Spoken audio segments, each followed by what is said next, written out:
Honestly, some people say that one of the biggest reasons Lewis didn't become Catholic was because he wasn't a Thomist. During his time, Thomism was reigning big, though beginning to change after Vatican II.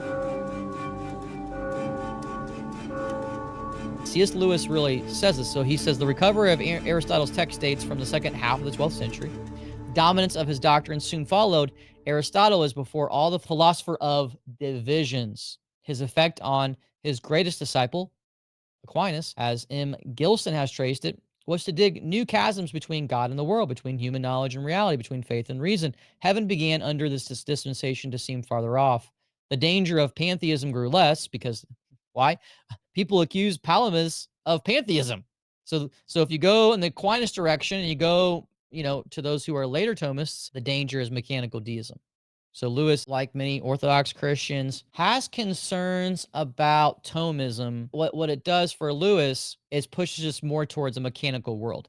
Now, he's not accusing all of the present modern problems to Aquinas. That's not what Lewis does. But Lewis does see the introduction of Aristotle and many of these distinctions and how it gets worked out in the West as this growing danger of a mechanical deism, which we see all around us today, right? Though that's beginning to collapse. But the rejection of the mystical becomes more and more problematic. A prime example of this would be infant communion, where Aquinas takes a standpoint where until their intellect is ready to worship, they cannot receive the holy mysteries. They can receive baptism, but they cannot receive chrismation and Holy Communion. And to me, that's a problem. I think that's stepping away from the view of the fathers, which is a mystical participation in the life of God. You don't have to have it all figured out in order to worship God. You can be a little baby, be a little child, and still worship God in the best way that you can and participate in his own life. And so I think Aquinas' theology leads to an overriding of infant communion,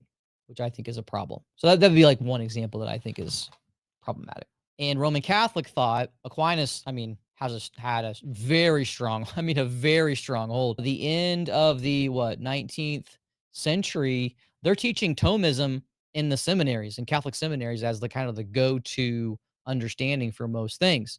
At the Council of Trent in the 1500s, they're placing the Summa on the altar next to the Bible. Dr. Corey Hayes, he's arguing that basically St. Gregory Palamas has such a robust understanding of transfiguration and salvation and spirituality that it can actually renew the West and renew Roman Catholicism, which, Orthodox obviously completely agree with that.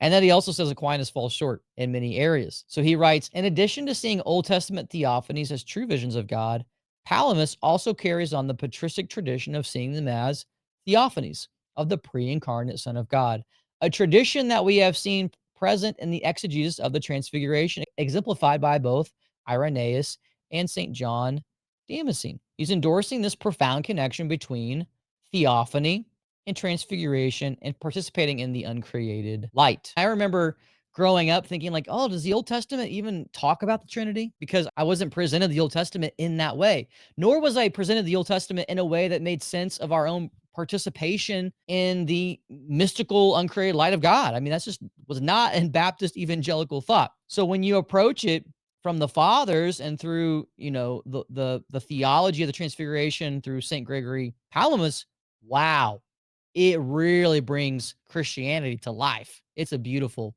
beautiful thing. And it makes great sense of our salvation. Dr. Corey ends his paper by saying this: Thomas, why not? Why not Aquinas? In light of the work done in the previous two sections, it seems clear that Thomas's interpretation of the Transfiguration cannot bear the weight of an interpretation through which one might find common ground with the Orthodox teaching on the Taboric light. For Thomas, the claritas of Christ is a created corporal effect of Christ's beatific vision that is in principle visible to the normal visual faculties, in a way similar to the corporal light of the sun. From an Eastern perspective, this seems to be the most fundamental issue at hand. It is true that on Thomas's account, the light of Tabor is certainly not an image or phantom which appears for an instant and then vanishes, but rather it is proper, according to Aquinas, corporal insinuation of divine glory. The light was truly present and it truly presented the glory of the eschaton. However, it is nonetheless a created thing or effect in Aquinas, but not in Palamas. One of the differences between Aquinas and Palamas is that, according to Palamas, the disciples were the only ones, and Christ made them, fit for this to participate in his light. They're the only ones that could really see his light. It couldn't just be any sort of bystander that wasn't ready for it. So it's a mystical, uncreated light. In Aquinas, anybody could have been in a back alley, the worst evil pagan in the world. You could still see this created light. So in Palamas, the evil pagan could not see it or participate in it, but the disciples could. So there's a contrast there, and that's what Saint Gregory is actually saying in his homily here on the Transfiguration. Thus, this light is not a light of the senses, and those contemplating it do not simply see with sensual eyes, but rather they are changed by the power of the divine spirit. And I'll let you guys can read that on your own. Dr. Corey Hayes, we're going back to that paper. He writes that Palamas' synthesis of the Eastern patristic tradition concerning the Transfiguration and Theophany can aid Roman Catholic theology in recovering a series of insights concerning the Transfiguration. Central to this claim is that Thomas Aquinas' teaching on the Transfiguration and Theophany is inadequate for the task as such of retrieval. His view of the Theophany does not permit it.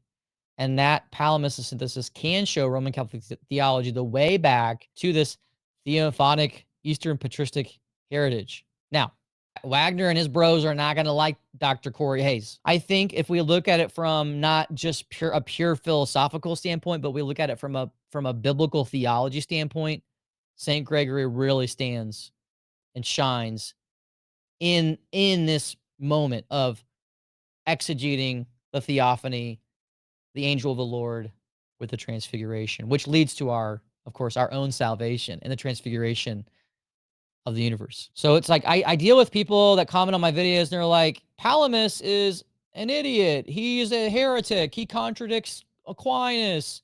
He violates divine simplicity. No one should ever become Orthodox because of Palamas. It's like when you really get into him and you take him seriously, I don't think people should have those concerns. You can read Dr. David Bradshaw's book, Divine Energies and Divine Action, a good book that can help you understand the thought of St. Gregory Palamas. For those who are really concerned about violation of divine simplicity, you can read the sort of go-to. This is only for the biggest nerds. Tikhon Pino's book, okay? Essence and Energies, Being and Naming God, and St. Gregory Palamas, okay? So Dr. Corey Hayes, again, this Catholic, writes, for Palamas, the Transfiguration is the theophany which manifests the full implications of the hypostatic union. There are people in Roman Catholicism seeing the genius and insights of Palamas, which is a great thing. As a revelation of the uncreated divinity of Christ, the Transfiguration anticipates, makes present, and partially affects the eschatological deification that takes place fully in the face-to-face vision of God. So in theophany, when God shows us his glory, deification happens. This is why deification happens with Moses on the mountain.